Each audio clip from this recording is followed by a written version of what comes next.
Okay, it's just coming up to 4:30. We're just coming through Telford now. As you can see, I'm with a rather familiar chap, BNP Chairman Nick Griffin. We've both been speaking at a big Birmingham meeting that's raised several £100 profit today. Nick, what were your impressions talking to the people in Birmingham and the Black Country? Great deal of professionalism there. You know, the place has taken some knocks over the last few years, but we've got some really good people. As you know, the different people from different parts of Birmingham getting up and talking about what's going on in their own area. And so much really proper community work is being done now in advance of these elections. I don't know if it's still enough to have an impact in Birmingham, not least because the wards, as you know, are absolutely huge. But certainly that much work, proper real grassroots politics is being put into smaller wards, I would say it would win them. And in this case, it's just a matter of doing it for longer to sink the concept of the BNP being helpful and useful and local into enough people's heads. Bigger wards, it just takes longer, that's all. So I was very, very impressed with that. Yeah, I mean, a lot of the talk is about London, obviously, but you've just done another similar meeting up in Liverpool, where I gather it's really looking good up there as well. It really is. Not least, a few years ago we stood, I think it was 3 candidates in the whole of Merseyside, and this time something like 30. It's a record number running on the Wirral, in Liverpool itself, in the suburbs. They're up, I think, to a dozen in Warrington. Really excellent. And again, very, very good quality candidates, great leaflets, canvassing going on, really, really hard work. Now, they're not expecting to win seats in Liverpool this time, but they got some seconds last time. They're hoping to build on that, and they're looking for their first 28-30% votes, basically establishing us, their aim as the alternative party in certain wards as a springboard to win there in the not-too-distant future. Yeah, it's not been all good news though this week, to be honest. I mean, in the Midlands we've lost poor Phil Taylor, who was our Solihull organiser. He's unfortunately died of cancer very recently. And I know you were up in Cumbria, weren't you, for another funeral? Yeah, I was up at the funeral of Nigel Williamson, councillor Nigel Williamson.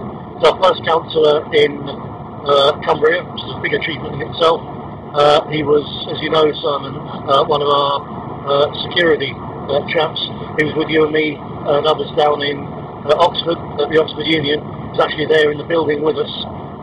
Lots of people will know him, but will say, well, being from Cumbria, he was an ex-squaddy, not a big bloke, smallish goatee beard, very early 50s, been involved a couple of years.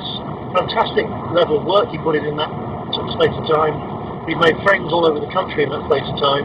I was honoured to be given the job of reading out some of the tributes that have been left on our website from people who'd heard of Nigel's death, very sudden death from a heart attack, and sent their condolences. And the man made so many friends, touched so many people up and down the country in a short time with us.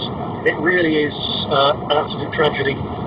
Clive Jefferson, our organiser up there, is a real dynamo. He basically organised the funeral for Nigel's widow, and he's done a tremendous job. I like to think it was something of a comfort. As funerals go, it was a good funeral, but it's still a very sad occasion.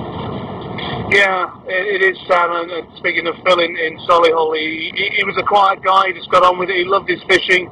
He's dedicated to this party. And it's just a shame that both he and Nigel won't see what I expect to be perhaps our biggest breakthrough ever in London. A poll now putting us on 5%. Yeah, that's certainly you've got poll of the lead, putting us on 5%. And we know from the senior pollster, Martin Whitfield knows, that they all accept that any poll underestimates our support by at least a third, possibly more.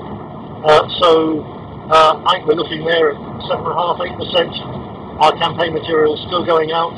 Our entry in the mayoral booklet, I believe, is very, very good. It's going to have an effect. So really and truly, if we don't win one seat on May the 1st in London, it's only because of enormous electoral fraud. I actually doubted the opposition had got the guts to carry that out. I was speaking to Richard Barber yesterday about this. He's been talking to the electoral services people in the huge City and East area of East London, very important area, including Tower Hamlets, where we'd expect a lot of electoral fraud. And they were saying they're going to be insisting on seeing all the signatures to do with postal votes they're actually proactively checking houses. You know, if they've got a 2-bedroom house which claims to have 25 voters, they're going to be checking and looking to prosecute people. And he said it may seem to be really serious about clamping down on actual fraud. So I think it will go on, but I don't think it will go on enough to stop us. So I think the one there, the question of whether we can get a second one, that's going to be determined on what we do with the how much work we put in the rest of the campaign. Now, I know that today was a disappointing turnout for outside London, good turnout from in London, but of course it's really unavoidable, right? Everyone's out at the moment getting last-minute signatures, last-minute candidates, constantly hearing of places who are saying, well, we had 6 candidates, but now we've got 8 or we've got 9. They're all doing that extra work, and this is the crucial weekend. So people have, you know, a number of people have said to me, we will be down in London before polling day, but we couldn't come this weekend. So the really big one down there, National Day of Action, 19th of April, plenty of notice, that's a Saturday. We've got a very special meeting in London on the 19th in the evening that I'm speaking at. On the Sunday, there's Barking and Dagenham. We've got the big St George's Day Parade. Richard Barnborough, again, will be there on his famous white horse, Advent George. That's going to be something worth going down to. People can stay overnight if they're active. So please, if people possibly can, get down to London, Saturday 19th, Sunday the 20th of April. Give us one last big push, and let's try and get that second seat in the bag.